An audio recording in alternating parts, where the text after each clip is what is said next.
चाषी भाई माने एपर्यंत पीएम किसान समस्त किस्ती पाई आसुथिले मध्य एही योजनारू सबु बेले लाभ पाइबाकू चाहूथिले सेमानकर ई केवाईसी को अपडेट रखिबा उचित।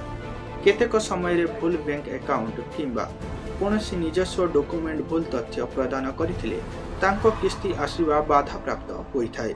एपरी परिस्थिति रे चाषी मानकू सेमानकर अकाउंट विवरणी आधार कार्ड एवं संपूर्ण ई केवाईसी को अपडेट करबाकू पड़िबो। एही दस्तावेज गुड़िक संपूर्ण ठीक थिले ही सरकारक द्वारा किस्तीर लाभ उठाई पारिबे चाषी माने। चाषी भाई मानकू एगुड़िक ध्यान रे रखिबा उचित। चाषी माने सरकारी वेबसाइट किंबा सेमानक निकटतम सीएससी केंद्र को जाई सेमानकर सूचना अपडेट करि पारिबे।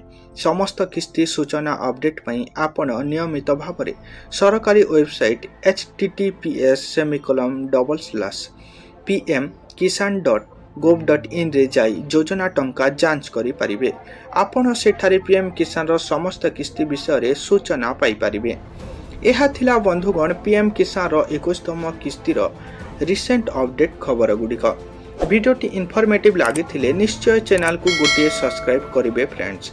एही परि वीडियो गुड़िक पई एवं शेयर करिबा भूलिबे नाही, जहा द्वारा अनेक चाषी को काम रे आसी पारिबो।